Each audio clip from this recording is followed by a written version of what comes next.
राधे राधे, जय श्री कृष्णा। आज मैं पितृपक्ष में 16 दिनों तक सुनने वाली एक नई और एक अनूठी कहानी सुनाने जा रही हूँ। एक बार की बात है, 7 भाइयों की एक बहन थी। वह कई वर्षों से मायके नहीं गई क्योंकि उसका मायका कई कोसों दूर था। तब एक बार जब अश्विन का महीना लगने वाला था तो उसके स्वर्गीय माता पिता ने अपनी इकलौती पुत्री के स्वप्न में आकर कहा कि बेटी, अब की बार अगर तू हमारे श्राद्ध तिथि को भोजन खाने जाएगी तभी हम भोग स्वीकार करेंगे, अन्यथा हम भोग स्वीकार नहीं करेंगे, हम भूखे ही चले जाएंगे। ऐसा कहकर उसके माता पिता अंतर्ध्यान हो गए। सुबह जब वह सोकर उठी तो उसने यह बात अपनी देवरानी और जेठानी को बताई। तो उसकी देवरानी जेठानी बोली कि फिर तो तुमको अपने मायके में जाना चाहिए। 7 भाइयों की बहन का नाम सलती था। तो सलती अपनी जेठानी और देवरानी से बोली कि अगर मुझे घर की मुंडेर पर सोन चिरैया दिखाई देगी तो ही जाऊंगी, अन्यथा सलती नहीं जाऊंगी। सलती का एक नियम था कि कोई भी शुभ काम सोन चिरैया को देखने के बाद ही करती थी। देवरानी जेठानी उससे बड़ी चिढ़ती थी। तो उन दोनों ने आपस में एक योजना बनाई कि इस तरह तो यह कभी भी अपने मायके नहीं जाएगी। कितने बरस हो गए इसे हमें झेलते हुए, अगर कुछ दिनों के लिए अपने मायके चली जाएगी तो हमें भी थोड़ा सुकून मिलेगा। तब एक दिन उन्होंने एक योजना बनाई। उस योजना के तहत उन्होंने सलती से कहा, अरे सलती, जल्दी आ, देख सोन चिरैया हमारे घर के मुंडेर पर बैठी है। जब सलती घर के बाहर आई तो उसने सोन चिरैया दिखाई नहीं दी। देवरानी जेठानी बोली, अरे सलती, तूने आने में देर कर दी, देख तेरी सोन चिरैया तो उड़ गई। फिर जेठानी सुगना सलती से बोली, अरे सलती, तेरा नियम रखने के लिए सोन चिरैया भी मुंडेर पर आ गई। अब तुझे तेरे मायके तेरे माता पिता के श्राद्ध पर जाना चाहिए, नहीं तो बेचारे तेरे माता पिता श्राद्ध का भोग खाए बिना भूखे ही चले जाएंगे। पितर तो बेचारे साल भर में एक बार ही भोजन खाने आते हैं। अगर तू नहीं गई तो तेरे माता पिता भूखे ही चले जाएंगे, उनकी आत्मा को तृप्ति नहीं मिलेगी। जेठानी की बात सुनकर सलती ने हामी भर दी। पहले के ज़माने में लोग पैदल यात्रा किया करते थे या फिर बैलगाड़ी, ऊँट गाड़ी या घोड़े पर बैठकर एक स्थान से दूसरे स्थान पर जाते थे। तब सलती ने 10 दिन के रास्ते की रोटी के लिए आटा, तेल, दाल, नमक, मिर्च ले ली और 2 जोड़ी कपड़े ले लिए और पैदल पैदल अपने मायके की ओर चल दी। ऊपर परलोक में उसके माता पिता यह सब कुछ देख रहे थे। उन्होंने अपनी दिव्य दृष्टि से पता लगा लिया कि आगे रास्ते में हमारी बेटी का मौत इंतजार कर रही है। तो वे सोन चिरैया के पास गए और बोले कि अरे सोन चिरैया, पृथ्वी पर हमारी बेटी तेरा नियम रखती है, तेरे दर्शन होने पर ही प्रत्येक कार्य करती है, लेकिन आज उसकी देवरानी जेठानी ने झूठी कहानी कहकर उसे घर से उसके मायके के लिए भेज दिया। लेकिन पग पग पर मेरी बेटी के सामने मौत खड़ी है। अगर आज उसे कुछ हो जाता है तो जग में तेरी ही जग हसाई होगी। वह तो तेरे सोन मनाकर घर से निकली है, परंतु हमें उसकी मौत दिखाई दे रही है। अब तू ही हमारी बेटी को बचा सकती है। तब सोन चिरैया ने अपनी शक्ति से आगे घटने वाली घटनाओं को देख लिया। तब उसने पितरों को वचन दिया कि मैं सलती को जरूर बचाऊंगी। तब सोन चिरैया ने एक बंजारन का वेश बनाया और सलती के मार्ग में जाकर बैठ गए। जब सलती ने बंजारन को घने जंगल में बैठे देखा तो सलती बोली, अरे बहन, तुम इस बियाबान जंगल में अकेली क्यों बैठी हो? तो बंजारन बनी सुगना चिड़ी बोली कि बहन, मेरा काम तो लोहे की छलनियाँ और बाँस की टोकरियाँ बनाकर बेचने का होता है। मैं तो इस जंगल में खजूर की टहनियाँ लेने आई थी, लेकिन बहन तुम इस घने जंगल से होकर कहाँ जा रही हो? तो सलती ने बंजारन को पूरी बात बता दी। तो बंजारन बोली कि बहन, इस जंगल में तो जंगली जानवर, शेर, बाघ वगैरह सर्प सभी रहते हैं, तुम्हें रास्ता भी मालूम नहीं है। चलो मुझे भी उधर ही जाना है, मैं तुम्हें रास्ते भी बता दूंगी। एक से भले 2। अब वे दोनों बातें करते करते चलने लगी। तभी सलती ने देखा कि पेड़ों की झुरमुट में से एक विषैला सर्प एक मेंढक को खाने उसके पीछे जा रहा था। तो सलती ने मेंढक को बचाने के लिए सिसकारी भरी तो मेंढक सचेत हो गया। उसने भागकर अपनी जान बचा ली, लेकिन सर्प को सलती के ऊपर क्रोध आ गया। सर्प ने सलती से कहा कि तूने मेरे भोजन को मेरे मुंह में से आने से रोका है, अब मैं तुझे डसूंगा। तो सलती बोली कि मैं मेरे माता पिता के श्राद्ध में मायके जा रही हूँ, जब मैं वापस आ जाऊँ तो आप मुझे डस लेना। लेकिन सर्प ने कहा कि मैं कई दिनों से भूखा हूँ, मैं एक क्षण भी भूखा रहा तो मृत्यु को प्राप्त हो जाऊँगा। तब सौंचरैया बनी बंजारन बोली कि हे सर्प देवता, अगर हम आपको मेंढक जितना मांस दे दें तो क्या आप हमें छोड़ देंगे? तो सर्प ने कहा कि हाँ, छोड़ दूंगा। तब सौंचरैया ने बंजारन बनी सौंचरैया सोचने लगी कि मेरा मांस तो पाव भर भी नहीं होगा, अगर मैं इसके सामने गई तो सलती को बचा नहीं पाऊंगी।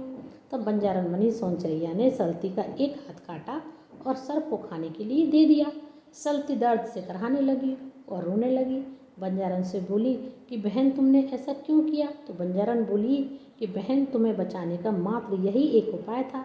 सांप ने मांस खाया तो उसे संतुष्टि मिल गई। वह सांप सलती से बोला कि बहन, आज से तुम मेरी धर्म की बहन हुई। तुम मेरी यह कचली ले जाओ, जब भी तुम्हें मेरी मदद की जरूरत हो तो यह कचली सिर पर रख लेना। मैं उसी समय तुम्हारी सहायता करने के लिए हाजिर हो जाऊंगा और तुम्हें संकट से बचा लूँगा। और बहन, जब तुम मायके से वापस अपने घर लौटो तो मुझसे मिलकर जाना, मैं तुम्हें गड़ा खजाना दूंगा। तब सलती ने सर्प को हामी भर दी। सर्प के जाते ही बंजारन ने सलती से के कटे हाथ पर हाथ फेरा तो उसका हाथ पहले जैसा हो गया। यह आश्चर्य देख सलती समझ गई, यह बंजारन कोई देवी स्वरूपा है जो मेरी मदद के लिए मेरे पास आई है। तभी मेंढक भी सलती के पास आया और सलती से बोला कि बहन, आज से तुम मेरी मुँह बोली बहन हुई। बहन, मैं तुम्हें वचन देता हूँ, जब भी तुम्हें मेरी ज़रूरत हो मुझे याद करना, मैं उसी समय तुम्हारी मदद करने के लिए प्रकट हो जाऊँगा। इस तरह सबको आश्वासन देकर सलती और बंजारन आगे चल दी। आगे एक गाँव आया। उस गाँव के राजा ने सैनिक सलती को पकड़कर राजा के पास ले गए। सौंचरैया बनी बंजारन को सलती के अलावा और कोई देख नहीं सकता था। तो राजा का नियम था कि अनजान व्यक्ति को देखते ही पकड़कर राजा के सामने पेश किया जाए। जब राजा के सैनिक सलती को राजमहल में ले जा रहे थे तो बीच रास्ते में बंजारन ने सलती को समझाया कि बहन, जैसा तुम्हारे साथ हो रहा है यह मेरे साथ पहले भी हो चुका है।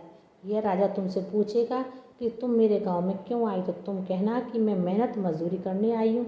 जब वह पूछे कि तुम क्या काम करती हो और मजदूरी क्या लेती हो तो तुम कहना मैं तुमसे वही कहना जो मैं तुमसे कहूँ। सलती बोली कि बहन बताओ, तुम जो कहोगी मैं वही करूँगी। तो बंजारन बोली कि बहन, तुम राजा से कहना कि महाराज, मैं छोटे मोटे काम नहीं करती, साल में केवल 2 ही काम करती हूँ, चाहे फिर वह काम जान जोखम में डालने वाला ही क्यों ना हो, लेकिन इनाम में मैं जो चाहूँगी वही लूँगी। फिर तुम मजदूरी में 1000 स्वर्ण मुद्राएं राजा से मांग लेना। जब सलती और बंजारन आपस में बातें कर रही थी तो उनकी बातों को सैनिक नहीं सुन सकते थे, क्योंकि सैनिकों को बंजारन दिखाई नहीं दे रही थी। इसके बाद सैनिकों ने सलती को राजा के सामने पेश किया। राजा ने पूछा कि तुम हमारे राज्य में क्यों और कहाँ से आई हो? तो सलती ने वही कहा जो बंजारन ने कहने को कहा था। उसने कहा, महाराज, मैं आपके राज्य में मजदूरी करने आई हूँ, लेकिन मैं छोटे मोटे काम नहीं करती। मैं ऐसे काम करती हूँ जो कोई ना कर सके, चाहे वह काम फिर जान जोखिम में डालने वाला ही क्यों ना हो। लेकिन महाराज, बदले में मैं 1000 स्वर्ण मुद्राएं लेती हूँ। तब राजा ने इसे अपनी इज्जत समझी। एक औरत होकर इतनी बड़ी बड़ी बातें कर रही है, अगर इसे काम नहीं दिया तो मेरी क्या इज्जत रह जाएगी, मेरी प्रजा क्या सोचेगी कि 1000 स्वर्ण मुद्राओं की खातिर मैंने इसे काम पर नहीं रखा। तब राजा ने अपने मंत्रियों से सलाह मशवरा किया और पूछने लगा कि इसे क्या काम दिया जाए। तब एक वयोवृद्ध मंत्री बोला कि महाराज, मैं आपसे कहूँ, आप इस महिला को वही काम सौंप दो। मैं गारंटी के साथ कहता हूँ कि यह इस कार्य को पूरा नहीं कर पाएगी। साथ ही आप एक शर्त भी रख दो, अगर काम पूरा नहीं हुआ तो मृत्युदंड दिया जाएगा।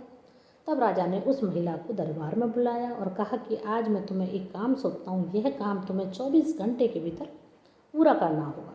अगर तुमने यह काम 24 घंटे के अंदर पूरा नहीं किया तो मैं तुम्हें मृत्यु दंड दूंगा। अगर काम समय पर कर दिया तो तुमने 1000 स्वर्ण मुद्राएं मांगी हैं, मैं तुम्हें 1 की बजाय 2000 स्वर्ण मुद्राएं दूंगा। तब सलती ने राजा से कहा कि बताइए महाराज, मुझे क्या काम करना हुआ?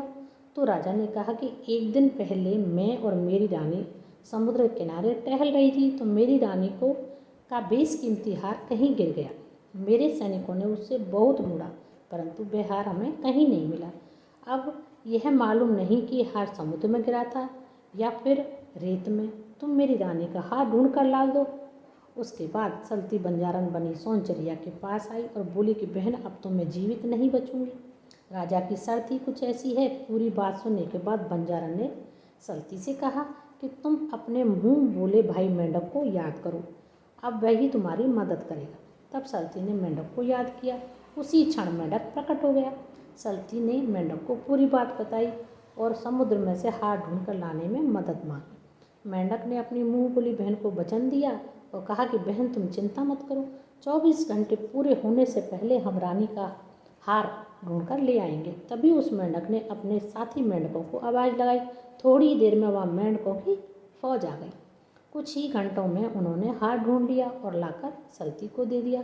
हार देने के बाद मेंढक सलती से बोला कि बहन, जब तुम मायके से वापस घर जाओ तो मुझसे मिलकर जाना।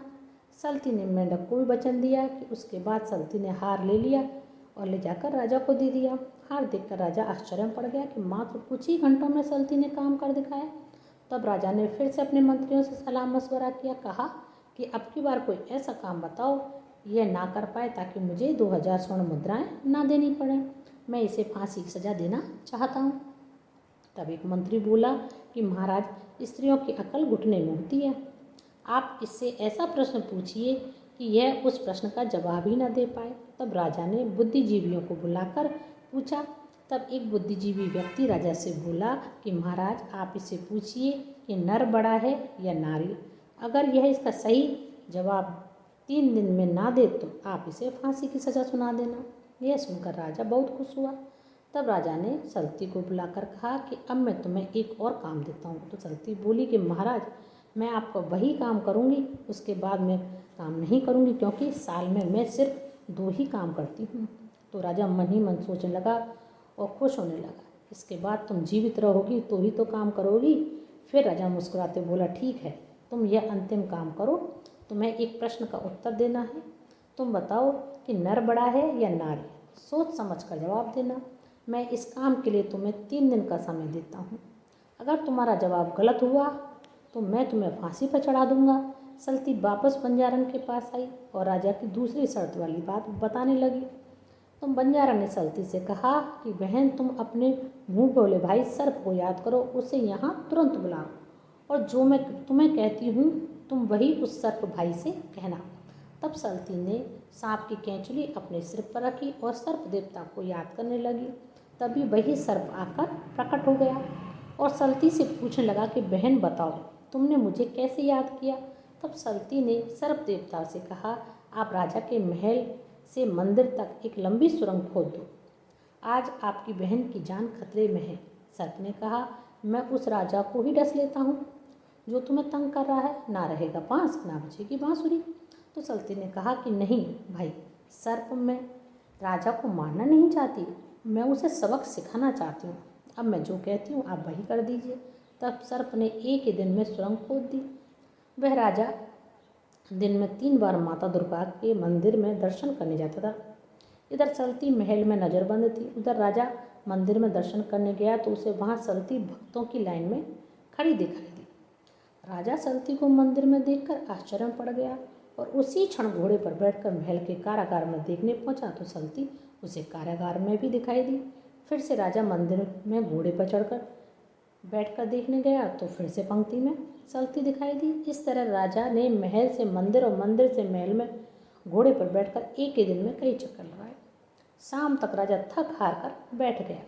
तीसरे दिन राजा ने सलती को दरबार में बुलाया और पूछने लगा कि बताओ मेरे प्रश्न का क्या उत्तर है, नर बड़ा है या नारी बड़ी है। तब भरे दरबार में सलती मुस्कुराती हुई बोली कि महाराज, क्या आपको अब भी प्रश्न का जवाब चाहिए? क्या आपको कल मेरे प्रश्न का उत्तर नहीं मिला?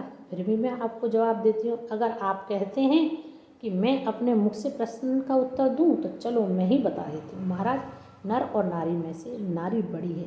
राजा ने पूछा कि वो कैसे? तब सलती राजा से बोली, महाराज, आपने कल महल से मंदिर और मंदिर से महल में घोड़े पर बैठकर 20 चक्कर लगाए, लेकिन मैंने सिर्फ दिमाग लगाया। दरबार में बैठे सभी मंत्री दरबारी सैनिक सल्ती की बात को समझ नहीं पाए, लेकिन राजा समझ चुका था।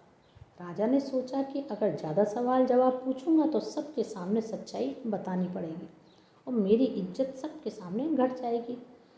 तो राजा ने भी सल्ती को धर्म की बहन बना लिया और उसे 2000 स्वर्ण मुद्राओं के साथ खूब सारे कीमती उपहार भी दिए। पूरे मान सम्मान के साथ उसे विदा किया। अब सल्ती बंजारन के साथ फिर से आगे चल दी। आगे घने जंगल में उन्हें एक शेरनी मिली। उसके पाँव में कांटा लगा हुआ था। वह दर्द से कराह रही थी। कभी कराहती शेरनी ने सल्ती से मदद मांगी तो सल्ती डरते डरते बोली कि कांटा निकालने के बाद अगर तुम मुझे ही खा गई तो शेरनी बोली, बहन तुम्हें वचन देती हूँ, मैं तुम्हें नहीं खाऊंगी। बहन, मेरे छोटे छोटे 3 बच्चे हैं, वे गुफा में मेरा इंतज़ार कर रहे होंगे।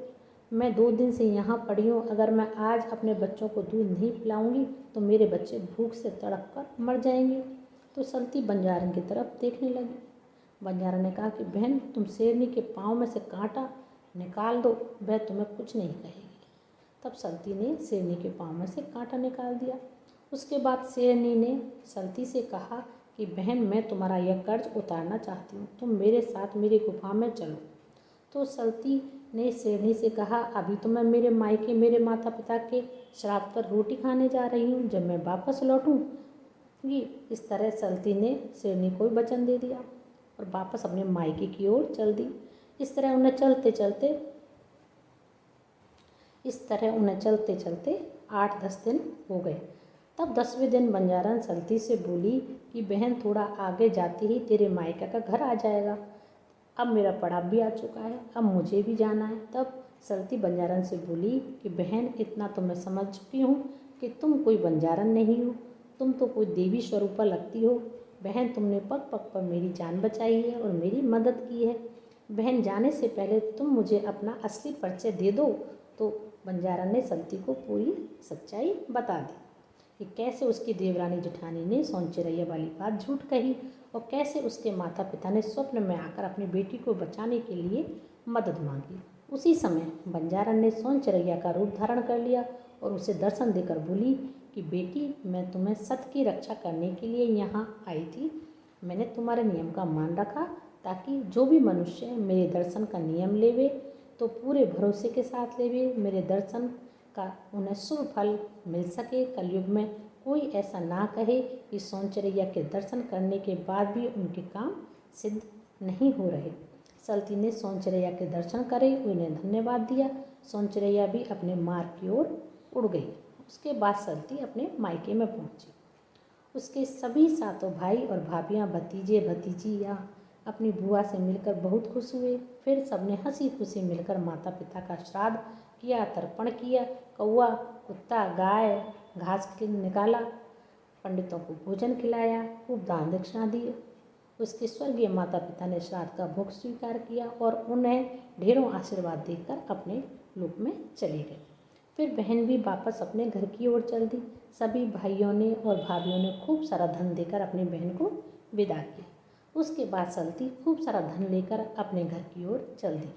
सबसे पहले वह शेरनी से मिली, उसकी गुफा में गई। शेरनी ने सल्ती को खूब सारा गड़ा खजाना दिया। उसके बाद सर्प और मेंढक से मिली तो सर्प और मेंढक ने भी सल्ती को खूब सारा धन दिया। ढेर सारा धन लेकर ससुराल पहुंची। उसकी जेठानी और देवरानी धन देकर आग बबूला हो गई कि हे सौंचरैया जैसे अपने सल्ती का मान रखा, उसकी शक्ति की रक्षा करी, उसकी पग पग पर मदद करी, उसका घर धन दौलत से भर दिया, वैसे सबका भरना, कहने वाले का, सुनने वाले का और हुंकारा भरने वाले का। इस तरह आज की कहानी आपको कैसी लगी ये आप मुझे कमेंट में ज़रूर बताना। इस कथा को 16 दिन तक श्राद्ध में रोज़ सुनने से पितरों की तृप्ति प्राप्त होगी। मेरे साथ बने रहने के लिए धन्यवाद। और आपको अगर ये कहानी पसंद आई है तो प्लीज़ मेरे चैनल को लाइक, शेयर और सब्सक्राइब ज़रूर करना। धन्यवाद।